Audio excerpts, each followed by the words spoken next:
SL Slam 7 YouTube channel එකට සාදරයෙන් පිළිගන්නවා. අද අපි කතා කිරීමට බලාපොරොත්තු වෙන්නේ ළඟදීම රිටයර් වෙන ප්‍රෝ රෙස්ලිං සුපිරිතරු කිහිපයක් පිළිබඳව. අංක 1. ප්‍රෝ රෙස්ලිං යන නම ඇහෙනවා සමගම හැමෝටම මතක් වෙන 17 time world champion John Cena. ඔහු 2002 වර්ෂයේදී WWE debut එක ලබා ගන්න අතර ඔහු මේ වන විට 17 time world champion බවට පත් වී තිබෙනවා. ඔහු ඒ වගේම තවත් ජයග්‍රහණ රාශියක්ද WWE ආයතනයේ ලබාගෙන තිබෙනවා. ඒ අතර United States Championship එක 5 වතාවක්, Tag Team Championship එක 4 වතාවක්, 2008 2013 වර්ෂයේදී ඔහු Royal Rumble තරග දෙකක් ජයග්‍රහණය කර තිබෙනවා. ඒ වගේම 2012 වර්ෂයේදී Money in the Bank තරගයේද ජයග්‍රහණය කර තිබෙනවා. ඔහුගේ අවසන් තරඟකරුවන් ලෙස උපකල්පනය කළොත් Cody Rhodes,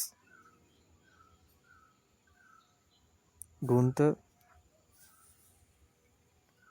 CM Punk, The Rock, LA Knight සහ ලෝගන් පෝල් අවසන් තරඟකරුවන් ලෙස උපකල්පනය කරන්න පුළුවන්. අංක 2. බ්‍රෝක් ලෙස්නර් තත්පර ගණනකින් පරාජයට පත් කර ගෝල්බර්ග්. ඉතාමත් කෙටිකාලීන තරඟ සඳහා ප්‍රසිද්ධ ඔහු WWE ඉතිහාසයේ බිහි වූ ශක්තිමත්ම පවර්හවුස් රෙස්ලර් කෙනෙක්. ඔහු WCW World Heavyweight Championship එක එක වතාවක්ද, WWE World Heavyweight Championship එක එක වතාවක්ද, Universal Championship එක දෙවතාවක්ද ජයග්‍රහණය කර තිබෙනවා. ඒ වගේම ඔහු 2024 Hall of Fame සඳහාද ඉදිරිපත් වී තිබෙනවා. ඒ වගේම ඔහු WCW ආයතනයේ තරග 173ක undefeated streak එකක්ද තිබෙනවා.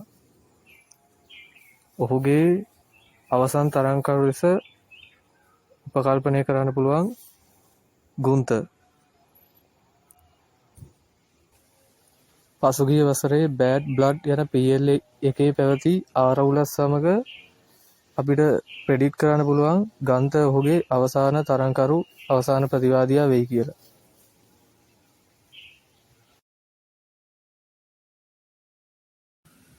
අංක 3. නිව් ජපන් ප්‍රෝ රෙස්ලිං සුපිරිතරු හිරෝෂි තනහෂි.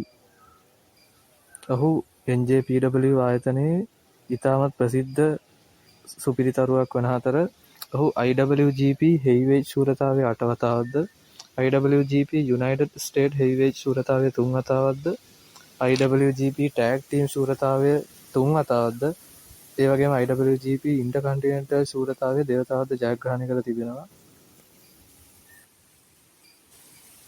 ඔහුගේ අවසන් තරඟකරු කවුදයි උපකල්පනය කළ හැකි සුපිරිතරු රාශියක් සිටිනවා. ඒ අතර කචුස්කා ඔකාඩා,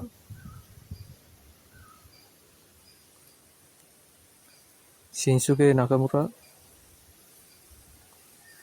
ටෙසුයා නයිටෝ, කස්සියෝරි ශිබටා, ඊවිල්,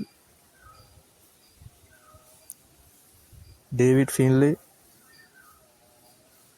සහ ෂොටා මිනෝ ලෙස උපකල්පනය කරන්න පුළුවන්. අංක 4. ජෙෆ් ජරට්. ඔහු WCW World Heavyweight Championship එක 4 වතාවක්ද, WCW United States ශූරතාවයේ 3 වතාවක්ද ජයග්‍රහණය කර තිබෙනවා. ඒ වගේම ඔහු WWE ආයතනයේ Intercontinental ශූරතාවයේ 6 වතාවක්ද, European Championship එක එක වතාවක්ද ජයග්‍රහණය කර තිබෙනවා. ඒ වගේම ඔහු 2018 වර්ෂයේදී WWE Hall of Fame සඳහා ඉදිරිපත් වෙනවා. ඒ වගේම ඔහු NWA World Heavyweight Championship එක 6 වතාවක්ද, AAA Mega Championship එකද ජයග්‍රහණය කර තිබෙනවා. ඔහුගේ අවසන් තරඟකරුවන් ලෙස උපකල්පනය කරොත් අපිට මුලින්ම කියන්න පුළුවන් බ්‍රයන් ඩැනියල්සන්. ඒ වගේම MJF ද ඔහුගේ අවසන් තරඟකරුවා විය හැකියි.